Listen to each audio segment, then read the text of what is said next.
কথা এবং কাজের মধ্যে সামঞ্জস্য রাখার কেন দরকার আছে? কথা এবং কাজের মধ্যে সামঞ্জস্য রাখার কেন দরকার আছে? সামঞ্জস্য মানে মিল রাখার কেন দরকার আছে, সেই বিষয়টা নিয়ে আজকে আমরা আলোচনা করব। প্রথম যে বিষয়টা, যে কেন আমাদের কথা এবং কাজের মধ্যে মিল রাখা দরকার আছে, যেটা আমরা যশোর রাজার জীবন থেকে দেখতে পাচ্ছি, তার কারণ হচ্ছে এই যে আমাদের যিনি ঈশ্বর, তিনি ইন্টিগ্রিটি ভালোবাসেন। ইন্টিগ্রিটি মানে স্বচ্ছতা ভালোবাসেন, সততা ভালোবাসেন, বা বিশুদ্ধতা তিনি ভালোবাসেন। এখন এই সততা, স্বচ্ছতা বা বিশুদ্ধতা, এই কথাটা মানেটাকে, এগুলো সব সাধু ভাষা। একে যদি আমি চলতি ভাষায় বলি, সেটা হচ্ছে এই ভেতরে যে বাইরে তাকে বলা হচ্ছে স্বচ্ছতা। তার মানে যেরকম আমরা কাঁচের বোতলে, এটা দেখবেন ভেতরে কী জল আছে দেখতে পাচ্ছেন। আমি যখন খাচ্ছি, আমি জানি না আপনারা কী ভাবেন, এতে কিন্তু কোনো লাল জল নেই, এবারে পরিষ্কার জল আছে, ওটা আমি জল পান করছি। কিন্তু এটা যদি কাঁচের বোতল হতো, তাহলে আপনারা সব দেখতে পাবেন পাঁচবাবু কী খাচ্ছে। আর ওই জন্য আমরা অনেক চালাক আছে, স্টিলের বোতল নিয়ে ঘুরছি, যাতে আপনারা বুঝতে না পারেন কী আছে। তো যদি কাঁচের বোতলে জল থাকে, জলের মধ্যে যদি নোংরা থাকে আপনি দেখতে পারবেন বাইরে থেকে, যদি স্টিলের বোতল হয় দেখতে পাবেন না। স্বচ্ছতা মানে কি? আমি কাঁচের বোতল। আর অস্বচ্ছতা মানে কি? স্টিলের বোতল। তার মানে আমরা বাইরে একটা মোড়ক দিয়ে আছি, কিন্তু ভেতরে অন্য কিছু আছে। তো এখানে যেটা লেখা আছে আমরা দেখবো, প্রভাবস হিতোপদেশ তার 10 অধ্যায় 9 পদে একটা কথা লেখা আছে। আমার আগে যদি কেউ পান, জোরে পড়বেন কি লেখা আছে। হিতোপদেশ 10 অধ্যায় 9 পদ। যা আমার আগে পাননি, আমি পড়ছি। লেখা আছে এরকমভাবে, যে সিদ্ধতায় চলে সে নির্ভয়ে চলে, কিন্তু কুটিলাচারীকে চেনা যাইবে। মন দিয়ে শুনবেন, প্রথম লাইনটা মন দিয়ে শুনুন কি লেখা আছে। যে সিদ্ধতায় চলে সে নির্ভয়ে চলে। সিদ্ধতা মানে কি? যার ভেতরে এবং বাইরে হয়, যার কথা এবং কাজের মধ্যে মিল থাকে, সে কখনো ভয় পায় না। এটাকে যদি আমি উল্টোভাবে দিই, তাহলে ভয় কারা পায়? কারা ভয় পায়? যারা তার মানে সিদ্ধভাবে চলে না। তার মানে যাদের মধ্যে স্বচ্ছতা নেই, তার মধ্যে সবসময় ভয় থাকবে। আমি আমার মায়ের থেকে একটা ডায়লগ শুনতাম ছোটোবেলা থেকে। আমার মা আমাকে অনেক কিছু শিখিয়েছেন। ডায়লগটা তিনি বলতেন, চোরের মন পুলিশ পুলিশ। কতজন শুনেছেন আমার এই কথাটা? এই কথা, চোরের মন বোচকার থেকে, ওটা চুরির ক্ষেত্রে, ওটা অন্য মানে। আর এটা হচ্ছে চোরের মন পুলিশ পুলিশ। মানে আমি যদি চুরি করি, পুলিশ দেখলে আমি ভয় পাবো, আরে বাবরে আমাকে ধরবে না তো। কিন্তু আমি যদি চুরি না করি, ভয় কি আমি পাবো? পুলিশ ধরুক না, কি বলবে, যাই যেটা বলবো সেটা আমি উত্তর দেবো। আর ওই জন্য এখানে যেটা বলা হচ্ছে যে সিদ্ধতা মানে যে স্বচ্ছভাবে জীবনযাপন করে, যার জীবনটা কাঁচের বোতলের মতো, সে কখনো ভয় পায় না। তার কারণ সে জানে আমার বাইরে যা ভেতরে তা, আমাকে করবেটা কি। কোনো একটা সময় একটা ঘটনা ঘটলো, সেটা হচ্ছে আমরা একটা কনফারেন্সে গেছিলাম, সেখানে অনেক পাদ্রী পুরোহিতরা ছিল। তো আমরা খাবারের লাইনে দাঁড়িয়ে আছে, আমার সামনে একটা বাচ্চা পাদ্রী দাঁড়িয়ে আছে, বয়স হবে 26-27 বছর বয়স। আর তাকে আমি তার সঙ্গে কথা বলতে বলতে আমি জিজ্ঞাসা করলাম যে তুমি বিয়ের সম্বন্ধে কী পরিকল্পনা করেছো। তার কারণ আমি যেহেতু অন্য বিশ্বাস থেকে এসেছি, আমি জানি বিয়েটা কত বড় আমাদের কাছে সংগ্রাম। তার কারণ আমাদের জন্য মেয়ে দেখার কেউ থাকে না। তার কারণ আমরা অন্য বিশ্বাস থেকে প্রভুতে আসি, আর বাড়িতে বলে অন্য মেয়ের সঙ্গে বিয়ে দেবে, সেটা আমরা করতে পারি না। আর মণ্ডলী তো কেউ এই ব্যাপার পাত্তাই দেয় না, ও বিয়ে করলো কি না করলো আমার কি এসে গেল। তো আমি ওই জন্য কী করি, যারা ইয়াং ছেলেমেয়েরা যারা অন্য বিশ্বাস থেকে প্রভুতে আসে, তাদেরকে আমি একটু খোঁচা রেখে জিজ্ঞাসা করি, যদি আমি কোনোভাবে সাহায্য করতে পারি। তো তাকে আমি জিজ্ঞাসা করলাম যে তোমার বিয়ের ব্যাপারে, বিয়েটি করবে না? তো আমাকে একটা দারুণ ডায়লগ দিল, আর ওই ডায়লগটা আমার মন ভরে গেল। কারণ একটা ইয়াং ছেলে, 26-27 বছরের ছেলে ওই ডায়লগটা দিচ্ছে খাবার লাইনে দাঁড়িয়ে, আর আমার মনটা পুরো ভরে গিয়েছিল। সে বলেছিল, পাদ্রীবাবু আমি একটা সিদ্ধান্ত নিয়েছিলাম, আমি বিয়ে করবো না। তো বললো কেন এই সিদ্ধান্তটা নিলে? বলে আমি পৌলের মতো হতে চাই, যাতে আমার মিনিস্ট্রির কাজে কোনো রকম বাধা না হয়। এবার এইরকম কথা যদি কোনো পাদ্রী শোনে, কতটা ভালো লাগে না? ভেতরে লাড্ডু ফুটছে আমার, যে এত সুন্দর কথা, আরে বাবা এরকম ছেলে তো আমি আগে দেখিনি। আমিও ওরকম ছিলাম না, তার কারণ আমি ভাবছিলাম কবে বিয়ে করবো। এই তো তার মানে আমার থেকেও বেশি ধার্মিক মনে হচ্ছে। আর আমার তো খুব ভালো লেগে গেল, আমার হৃদয়ের একটা ছেলে হয়ে গেল। তার বছর খানেক বা বছর দেড়েক পর তার সঙ্গে আবার দেখা হলো, আর ঈশ্বর ব্যবস্থাও করে দেন সব দারুণভাবে। তো আবার তার সঙ্গে দেখা হলো। যখন তার সঙ্গে দেখা হলো, আমরা দুজনে একসঙ্গে ট্রেনে করে ফিরছি। আর যখন ট্রেনে করে ফিরছি, তো তখন সেই ছেলেটা আমাকে বলছে, পাদ্রী আপনার সঙ্গে না কিছু শেয়ার করার আছে, খুব ব্যক্তিগত, কিন্তু কাউকে বলবেন না। না না বলবো না, তুমি বলো। কেন? ও পাদ্রী, আর পাদ্রীর কাজে শেয়ার করছো। আমি বললাম বলো কী ব্যাপার। বলছে আমি অনেক বছর ধরে অনেক মেয়েকে প্রপোজ করেছি, কিন্তু কেউ আমাকে পাত্তা দিচ্ছে না। 1-1.5 বছর আগে আমাকে কি বলেছিল, আমি পৌল হতে চাই যাতে আমার মিনিস্ট্রির কাছে বাধা না হয়। সেই ছেলে এখন আমাকে কি বলছে, যে আমি প্রায় 4-5টা মেয়েকে প্রপোজ করেছি, কিন্তু কোনো মেয়ে আমাকে বিয়ে করতে রাজি হচ্ছে না। আর এই বর্তমানে এই মুহূর্তে এখনো পর্যন্ত আমি একটা মেয়ের পিছনে দৌড়েছি, সে আমাকে পাত্তাই দিচ্ছে না। আর সেই নিয়ে সে এত ভারাক্রান্ত হয়ে গেছে, আমাকে বলছে প্রার্থনা করো। এখন যে ব্যাপারটা ঘটছে সেটা কি করছে, ও যে আজ থেকে 1.5 বছর আগে আমাকে কথাটা বলেছিল, সে ভুলে গেছে। বুঝতে পারছি আমি কি বলতে চাইছি? দেখবেন যারা মিথ্যা কথা বলে, যারা মিথ্যাতে যাদের জীবন যাবো, তাদেরকে অত্যন্ত সতর্ক থাকতে হয়। তার কারণটা কি, আমি যদি আজকে আন্টিকে কোনো একটা মিথ্যা কথা বললাম, আমাকে ওটা মাথায় রাখতে হবে, রেজিস্টার করে রাখতে হবে। তার কারণটা কি, আগামী দিনে যখন বলতে চাইছি ওটার সঙ্গে যেন ক্লাস না হয়ে যায়। যদি ক্লাস হয়ে যায়, আন্টি ধরে নেবে। আর ওটা অত্যন্ত ভয়ানক। ওই জন্য দেখবেন যারা মিথ্যাতে জীবনযাপন করে তাদেরকে অনেক সতর্ক থাকতে হয়। তার কারণ আমরা অনেক সময় ভুলে যাই যে আগের সময় এই ভদ্রলোকে আমি কী কথা বলেছিলাম, মানে আমি নিজে ঠাক নিজে বাজিয়ে দিলাম। এখানে হিতোপদেশে সেই কথা বলা হচ্ছে, সেটা কি? সেটা হচ্ছে যে স্বচ্ছভাবে জীবনযাপন করে সে কোনো কিছুকে ভয় পায় না। তার কারণ সে সবসময় মুখে সত্যি কথাই বলে। যখন সে সত্যি কথা বলে তার কোনোদিন ফাঁদে পড়ে যাওয়ার কোনো সম্ভাবনাই নেই। আর এইটা যোশীয় রাজা খুব ভালোভাবে বুঝেছিলেন। কেন বুঝেছিলেন? আর আমি গতবারে বলেছিলাম, আপনাদেরকে মনে আছে, যদি এটা প্রায় 4-5 মাস ধরে এটা প্রচার করছি না, অনেক দিন হয়ে গেছে। আমি বলেছিলাম যে যোশীয় রাজা প্রথমবার ঈশ্বরের বাক্য শুনেছিলেন, মনে আছে তো? তার এর আগে এ কখনো বাইবেল বা যেটা পাওয়া গিয়েছিল ওটা কি তিনি জানতেন না। প্রথমবার যখন শুনেছেন তার দ্বারা তিনি এটা বুঝেছেন যে আমার যে ঈশ্বর, সে এমন একটা ঈশ্বর আছে যিনি স্বচ্ছতা পছন্দ করেন। আর সেই জন্য আমাকেও স্বচ্ছ থাকার দরকার আছে। আমি মঞ্চের ওপরে দাঁড়িয়ে এই কথা বলেছি, এখন যদি সেইটা আমি যদি কাজে না লাগাতে পারি তাহলে আমার মতো ঠকবাজ আর কেউ নেই। আর সেই জন্য প্রথম যেটা বিষয় সেটা কি, কেন আমাদের কথা এবং কাজের মধ্যে মিল থাকার দরকার আছে? তার কারণ হচ্ছে যেন আমরা স্বচ্ছ থাকতে পারি। তার কারণ ঈশ্বর স্বচ্ছতা পছন্দ করেন। ভেতর এবং বাইরে যেন এক হয়, যেন আপনার জীবন এবং আমার জীবন যেন এটা কাঁচের বোতলের মতো হতে পারে, যেন বাইরে এবং ভেতর থেকে সব দেখা যায়। কোনো একটা সময় প্রভু যিশুকে বলা হয়েছিল, প্রভু যিশু আপনি কোথায় থাকেন? আর প্রভু যিশু বলেছিলেন, আসো দেখে যাও তুমি কোথায় থাকি। আর তার মধ্যে আরেকটা ডায়লগ যুক্ত আছে, সেটা কি, শিয়ালের গর্ত আছে, পাখিদের বাসা আছে, কিন্তু মনুষ্যপুত্রের মাথা গোঁজার ঠাঁই নেই। আর সেখানে প্রভু যিশু বলেছিলেন, আসো আর দেখো। এই কথাটা অনেক গুরুত্বপূর্ণ মানে আছে। আপনি যদি আমাকে বলেন, পাদু আমি আপনার বাড়ি যেতে চাই, আমি কত রকম আপনাকে অজুহাত দেবো। আমার রাস্তার সামনে জল জমে আছে, ওখানে গাড়ি যায় না, অনেক কিছু অজুহাত দেবো। তার কারণটা কি? তার কারণ হচ্ছে আমি আপনাদের সামনে তো দারুণ নিজেকে প্রেজেন্ট করছি না, দেখুন সাদা জামা, কি সুন্দর একটা প্যান্ট পরে আছি, আর আমাকে দেখে আপনাদের খুব ভালো লাগছে। কিন্তু আমার আসল চরিত্র আপনি জানতে পারবেন যখন আপনি বাড়িতে যাবেন। ওই জন্য আমরা অনেক সময় মানুষের সঙ্গে অত ক্লোজলি মিশি না, নিজের বাড়িতে কাউকে নিয়ে যাই না। তার কারণটা কি? আমাদের মধ্যে স্বচ্ছতা নেই।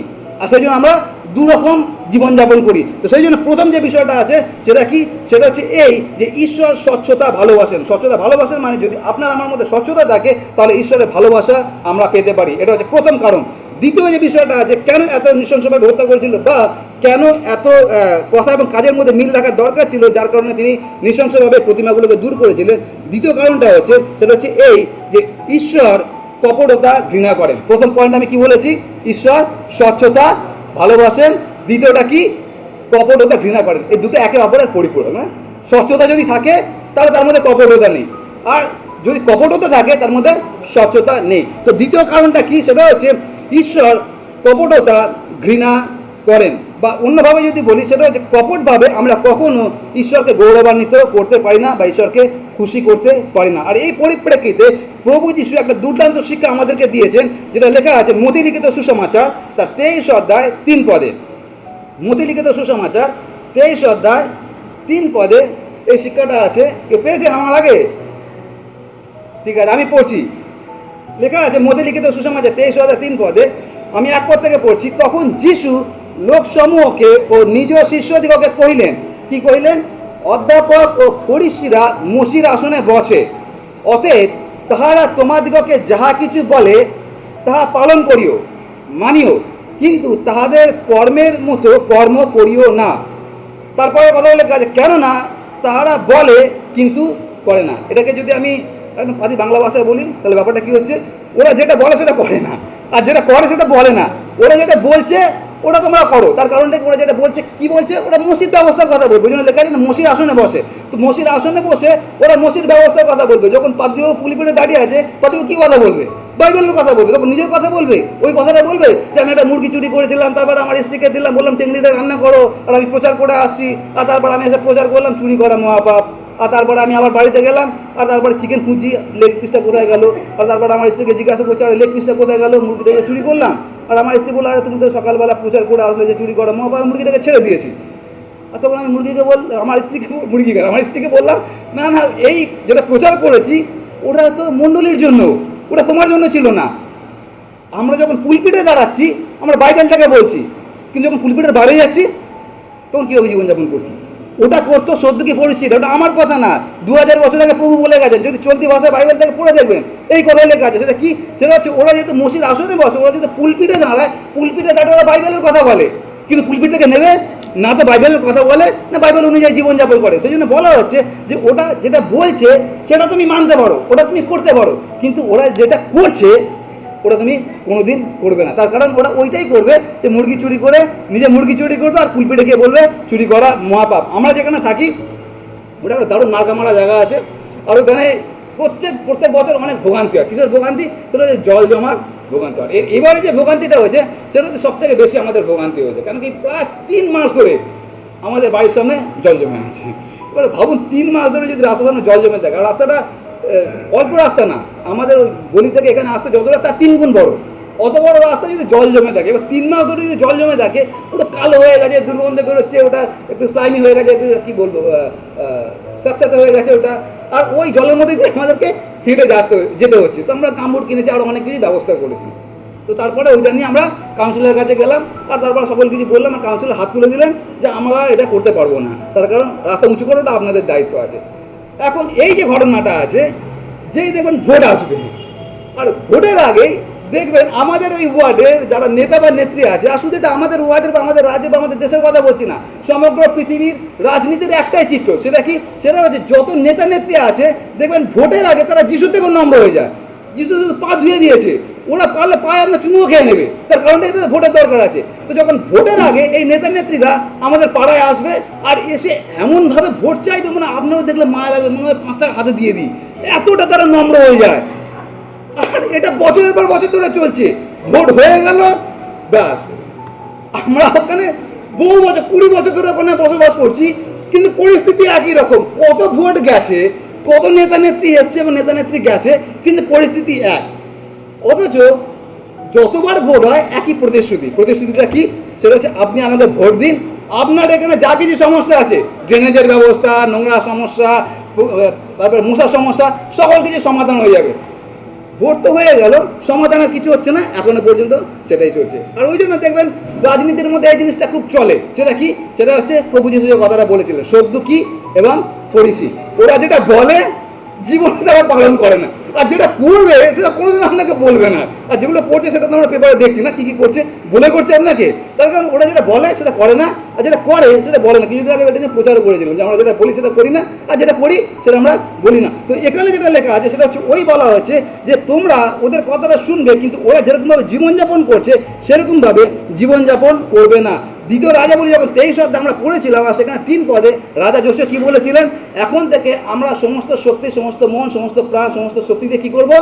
ঈশ্বরকেই আরাধনা করব। তারা বলেছিল, প্রতিশ্রুতি দিয়েছিল, এখন এই প্রতিশ্রুতিটাকে ওরা কাজে দেখাচ্ছে।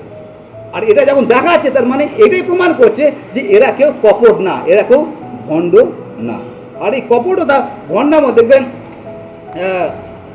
আমাদের, আমি পাজি পুরোহিতের কথা বলছি, আপনাদের কথা বলছি না, আমি আমাদের কথা বলছি। সেটা হচ্ছে দেখবেন আমাদের কাছে দুখানা মুখোশ থাকে। আপনারা দেখেন ছোটোবেলায় যখন আমরা খেলাধুলা করতাম, আর এখনকার দিনে তো ওইসব কালচার নেই, তো একজন কাঁধে করে বাঁশ নিয়ে আসতো, আর বাঁশের মধ্যে অনেক রকম খেলা লাগানো থাকতো, দেখেছেন তো, আর আসতো, আর তারপরে আমরা সব বাচ্চার ওর পিছনে দৌড়াতাম। আর তখন সব থেকে একটা আকর্ষণীয় খেলা আমাদের কাছে ছিল, সেটা হচ্ছে মুখোশ। তখন বোধহয় 1 টাকা বা 2 টাকা পাওয়া যেত। হনুমানের মুখোশ পড়লে নিজেকে মনে হতো হনুমান, আর তারপর হনুমানের উপর জাম্প করতাম। তারপরে বাঘের মুখোশ পড়লে মনে হতো আমি বাঘ করে ডাকতাম, আর ছোটো বাচ্চা না, তো ওটা আমরা ছোটোবেলায় করতাম। এখন আমাদের পাদ্রী পুরোহিত এবং আমাদের খ্রিস্টানদের ক্ষেত্রে অধিকাংশ ক্ষেত্রে আমরা এরকম মুখোশ নিয়ে ঘুরছি। সেটা কি? যখন আমি পুলপিটে দাঁড়াচ্ছি, পাদ্রীর মুখোশটা পড়ে নি না, আর আপনারা দেখছেন আরে বাবরে কী ভালো পাদ্রী, আর তারপরে বাইরে গিয়ে তারপর দেখবেন আমাকে কী দেখতে পারবেন। তো আমরা কি করছি? কপটতার জীবনযাপন করছি। আমাদের মধ্যে স্বচ্ছতা নেই, স্বচ্ছতা না থাকার মধ্যে কপটতা। আমরা মুখোশধারী হয়ে আছি, আমরা বাইরে একরকম, ভেতরে একরকম। যেটা করছি সেটা বলছি না, যেটা বলছি সেটা আমরা করছি না। আর সেই জন্য আমরা যারা আছি, আমাদেরকে প্রভু যিশু যে শিক্ষাটা দিচ্ছে সেটা হচ্ছে এই, যে তোমাদেরকে যেটা বলা হচ্ছে সেটা করো। তার মানে এই কথাটা হচ্ছে যিশু আমার জন্য বলছেন, কিন্তু আমার জন্য বলছেন মানে পাদ্রীবাবু যেটা আপনাকে বলছেন ওটা শুনুন, কিন্তু পাদ্রীবাবু যেটা করছে ওটা করবেন না। কেন পাদ্রীবাবু এখান থেকে বেরিয়ে তারপরে টান দিয়ে দিল, না, ওটা করবেন না। কিন্তু যেটা বলছি, যেটা বাইবেল থেকে বলছি, ওটা করবেন। সেই জন্য 2 নম্বরটা কি? 2 নম্বরটা হচ্ছে এই যে ঈশ্বর কপটতা ঘৃণা করে না। যখন ঈশ্বর কপটতা ঘৃণা করেন, তাহলে আপনি বুঝতে পারছেন যদি আপনার এবং আমার মধ্যে কপটতা থাকতে পারে, তার মানে আপনি আমি ঈশ্বরের ঘৃণার পাত্র হয়ে যেতে পারে। আর সেই জন্য আমরা যেন সতর্ক থাকি, কেন কি আমরা যারা প্রভুতে আছি, আমরা সবাই একটা নেতা এবং নেত্রী, আমাদের কথা এবং কাজের মধ্যে যেন মিল থাকতে পারে। আর 3 নম্বর যেটা আছে সেটা হচ্ছে এইরকমভাবে, কাজবিহীন কথা মূল্যহীন। কাজবিহীন কথা মূল্যহীন, এই কথাটার মানেটা কি সেটা দেখার জন্য আমরা আরেকটি অংশ দেখব, যেটা নেওয়া হয়েছে প্রথম যোহন 3 অধ্যায় 18 পদ। আমার আগে যদি কেউ পান পড়বেন, আমি আগে পেলে আমি পড়বো। প্রথম যোহন 3 অধ্যায় 18 পদে কি লেখা আছে?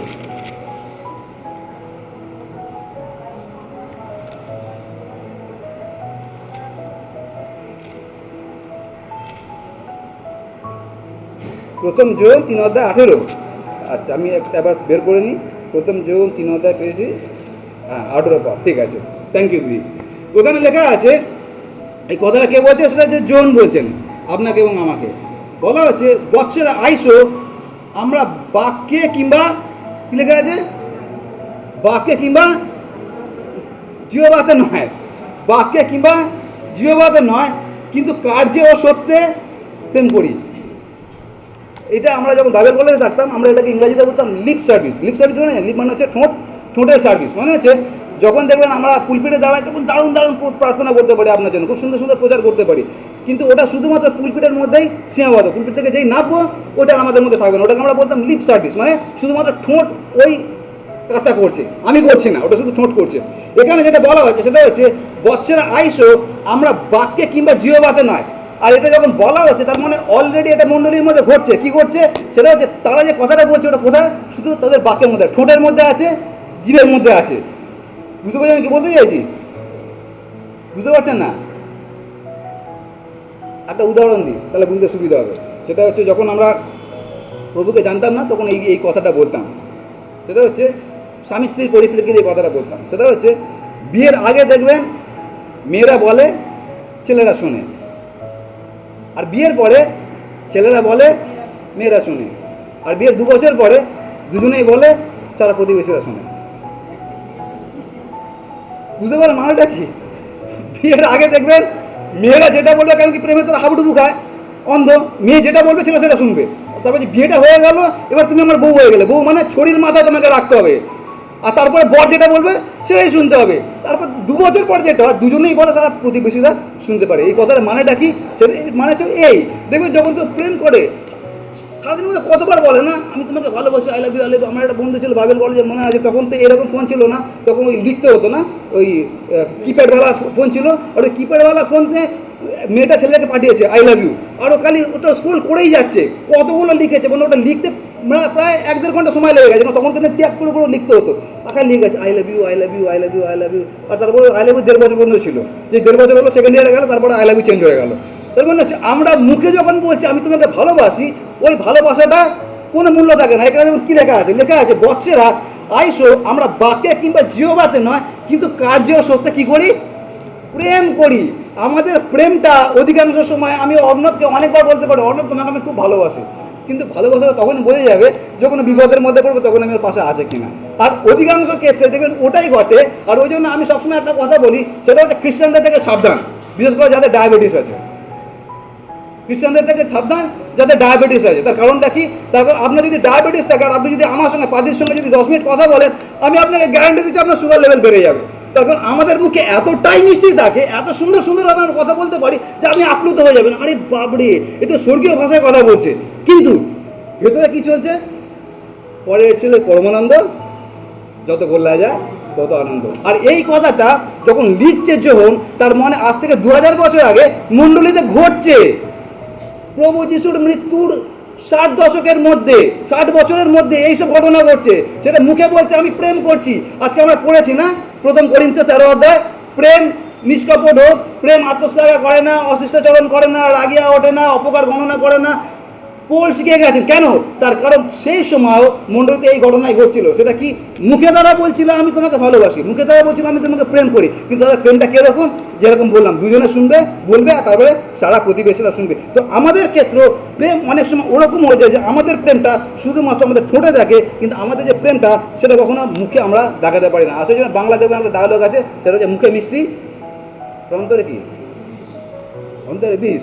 মুখে মিষ্টি অন্তরে বিষ, বা অন্তরে খুব থাকে। তার মানে মুখে আমি খুব মিষ্টি মিষ্টি কথা আপনাকে বলতে পারি, কিন্তু ওই মুখে যেটা বলছি ওটাকে কাজে দেখাতে পারছি। আর সেই জন্য এখানে বলা হচ্ছে বৎসেরা আইসো আমরা বাক্যে কিংবা জিহ্বাতে নয়, কিন্তু কার্যে ও সত্যে প্রেম করি। সত্যে প্রেম করা মানে হচ্ছে আমি যেটা মুখে বলছি ওটা সত্যি হৃদয় থেকে বলছি, ওটা ভূমিতা করে বলছি না। যদি আমি আপনাকে বলছি আমি ভালোবাসি, তার মানে ওটা যেন আমার হৃদয় থেকে বেরোয়, আমি যদি তাকে ভালোবাসি। আমি যদি ভালোবাসি না, তাহলে তাকে বলার দরকার নেই, লোককে খুশি করার দরকার নেই। কিন্তু আমরা যেন কপট মানে না হই। আর সেটা লেখা আছে কিন্তু কাজে এবং সত্যে যেন প্রেম করি। তার মানে আমরা যে মুখে কথাটা বলছি সেটা যেন কাজে এবং সত্যে যেন আমরা দেখাতে পারি। আর এইটা কেন আমরা বলছি তার পিছনে কারণটা হচ্ছে এই, যশোর রাজা যে প্রতিশ্রুতিটা করেছিলেন, যে চুক্তিটা করেছিলেন, যেটা আমি বলছি নতুন নিয়মের চুক্তিটা কী ছিল? 3 পদে, আমি আমাদের সমস্ত অন্তঃকরণ, সমস্ত চিত্ত, সমস্ত শক্তিতে কী করব? এই ডায়লগটা কার নতুন নিয়মে? প্রভু যিশুর ডায়লগ। প্রভু যিশু 22 অধ্যায় মধ্যে লিখিত সুসমাচারের ডায়লগ দিয়েছে। সেটা কি? সেটা হচ্ছে তুমি তোমার সমস্ত অন্তঃকরণ, সমস্ত মন, সমস্ত প্রাণ দিয়ে প্রতিবেশীকে প্রেম করো। আর দ্বিতীয়টা প্রথমটির তুল্য। দ্বিতীয়টা কি আছে? নিজের প্রতিবেশী কার মতো প্রেম করো? নিজের মতো প্রেম করো। যশোর রাজা এই কথাটা নিজের মুখে স্বীকার করেছেন কি, আমি ঈশ্বরকে 100% দিয়ে প্রেম করব। সেই সময় যিশু সেখানে উপস্থিত নেই। যিশু তাকে বলেননি, কি বলেননি? যে এই দ্বিতীয়টা প্রথমটির তুল্য, সেটা কি তুমি তোমার প্রতিবেশীকেও প্রেম করো। মন দিয়ে শুনুন আমি কি বলছি। যখন যশোর রাজা যে প্রতিজ্ঞাটা করেছে সেটা কি, আমি আমার ঈশ্বরকে 100% প্রেম করব, তখন যিশু সেখানে উপস্থিত নেই যে যশোর রাজাকে বলবেন যে এর সঙ্গে আরেকটা যুক্ত আছে, সেটা কি, তুমি তোমার প্রতিবেশীকে নিজের মতো প্রেম করো। যশোর রাজাকে ওটা বলার দরকার ছিল না, যশোর রাজা নিজের থেকেই জানতেন। তার কারণটা কি? কারণটা হচ্ছে এই, ঈশ্বরকে 100% প্রেম করার মানেই হচ্ছে প্রতিবেশীকে 100% প্রেম করা। তার কারণটা কি? তার কারণ আপনার পাশে যে বসে আছে সে সেই মানুষটা বসে আছে যাকে ঈশ্বর নিজের প্রতিমূর্তিতে তৈরি করেছিলেন। বুঝতে পারছেন আমি কি বলতে চাইছি? আপনার পাশে যে বসে আছে সে এই ঈশ্বর তৈরি করেছিলেন নিজের প্রতিমূর্তিতে। এখন আপনি সেই ঈশ্বরকে যদি 100 ভাগ ভালোবাসেন, অথচ তার সৃষ্ট জিনিসকে ভালোবাসছেন না, এটা কিরকম জিনিস হতে পারে? আপনি এখানে যারা বাবা আছে বা যারা মা আছে, যদি আপনার সন্তানকে কেউ ঘৃণা করে, আপনার ভালো লাগবে? অত আপনি আমাকে খুব ভালোবাসেন, আমাকে খুব সম্মান করছেন, কিন্তু আইজাককে আপনি ঘৃণা করছেন, আমার ভালো লাগবে? কখনই ভালো লাগবে না। তার কারণ সে আমার অঙ্গ আছে। আমি যখন ঈশ্বরকে ভালোবাসি, ঈশ্বরের সৃষ্ট মানুষকে আমি ঘৃণা করছি, এটা কী ধরনের ভালোবাসা হলো? সেই জন্য যোশীয়কে সেদিনকে বলতে হয়নি যে মানুষকেও ভালোবাসতে হবে। তার আমরা দারুণ উদাহরণ দেখেছিলাম। কী উদাহরণ দেখেছিলাম? সেটা হচ্ছে যশোর রাজা কী করলেন, সবাইকে ডাকলেন সেখানে, বাচ্চা থেকে বড়। আর সেখানে কী করলেন, যশোর রাজা একা সেইটাকে পড়েছিলেন। মনে আছে আপনাকে বলেছিলাম কতক্ষণ লেগেছিল? যদি শুধু লেবিয়ে পুস্তক হয় তাহলে 4 থেকে 5 ঘন্টা। আমরা জানি না ওটা শুধু লেবিয়ে পুস্তক ছিল কি পঞ্চপুস্তক ছিল।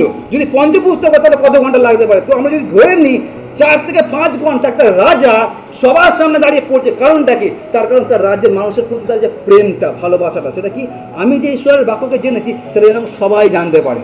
আর সেই জন্য এখানে তিনি যেটা করেছিলেন সেটা সবার জন্য তিনি এটা পাঠ করেছিলেন, তারপরে বলেছিলেন আমি চুক্তি করতে যাচ্ছি। তার কারণটা কি? তিনি এটা বুঝেছিলেন যে আমি যে ঈশ্বরকে ভালোবাসি, যদি ঈশ্বরকে ভালোবাসি, ঈশ্বরের সৃষ্ট যাকে তিনি নিজের প্রতিমূর্তিতে তৈরি করছেন তাকে যদি আমি ঘৃণা করি, তাহলে আমি কীভাবে সেই ঈশ্বরের সেবা করতে পারি? আর সেই জন্য এই দুটোকে আমরা কখনো আলাদা করতে পারি না। সেটা কি? ঈশ্বরকে প্রেম করো এবং মানুষকে প্রেম করো। আর আগামী দিনে আমরা আরও 2টো বিষয় দেখবো। আজকে যে 3টে বিষয় দেখলাম আরেকবার মনে করিয়ে দিই। প্রথম বিষয়টা সেটা হচ্ছে কথা এবং কাজের মধ্যে কেন মিল থাকা দরকার আছে। তার কারণ ঈশ্বর স্বচ্ছতা ভালোবাসেন, আমাদের জীবনটা যেন কাঁচের বোতলের মতো হয়। দ্বিতীয়টা কি? সেটা হচ্ছে ঈশ্বর কপট হতে ঘৃণা করেন, আর সেটা প্রভু যিশু আমাদেরকে শিখিয়েছেন যেন আমরা কপট না হই, যেন ফরিসি বা সদ্দুকীর মতো না হই। আমরা যেটা বলছি সেটা যেন কাজের মধ্যে আমরা দেখাতে পারি। 3 নম্বরটা কি? সেটা হচ্ছে কাজবিহীন যা কিছু কথা সেটা হচ্ছে মূল্যহীন। আমি আপনাকে হাজার বলতে পারি আমি তো আপনাকে ভালোবাসি, কিন্তু সেই ভালোবাসার কোনো মূল্য থাকবে না যদি কাজের মধ্যে না দেখাতে পারে। আর আমি আপনাদেরকে একটা কথা বলছি, এটা হচ্ছে আমার জীবনের অভিজ্ঞতা থেকে। আপনারা আমার সঙ্গে একমত হতেও পারেন বা না হতে পারেন, যেহেতু আমি আজ বহু বছর হয়ে গেল কাউন্সিলিং করছি মানুষের, যে সাইকোলজি নিয়ে এত বছর ধরে কাজ করছি। তো সেই জন্য দেখবেন যেই মানুষ মুখে সবসময় আপনাকে বলছে আমি আপনাকে ভালোবাসি, আপনাকে ভালোবাসি, তার মধ্যে কোনো গভীরতা থাকে না। যে মানুষ মুখে সবসময় বলে আমি আপনাকে ভালোবাসি, তার মধ্যে কোনো গভীরতা থাকে না। যার মধ্যে সত্যিই গভীরতা থাকে, সে যদি সত্যি আপনাকে ভালোবাসে, তার মুখে বলার দরকার নেই, তার চালচলন, তার ব্যবহার দেখে আপনি বুঝে যাবেন সে আপনাকে ভালোবাসে। আর ওটা হচ্ছে প্রকৃত ভালোবাসা। আর সেই জন্য কপটতার ভালোবাসা হচ্ছে ঠোঁটের ভালোবাসা। আর সেটাই যৌন আমাদেরকে মানা করছে। সেটা কি? তোমরা ঠোঁটে কাউকে ভালোবেসো না, জীবে কাউকে ভালোবেসো না। ভালোবাসা কোথাও? এখান থেকে তোমরা ভালোবাসা। আর যদি সেটা আমরা করতে পারি, তাহলে আমরা প্রকৃত ঈশ্বরের আরাধনা করতে পারি, প্রকৃত ঈশ্বরের সেবা করতে পারি। আসুন আমরা প্রার্থনা করি। মঙ্গলময় স্বর্গস্থ পিতা ঈশ্বর, বাণীগণের সদাপ্রভু, তোমাকে ধন্যবাদ দিই তোমার বিশ্বস্ততা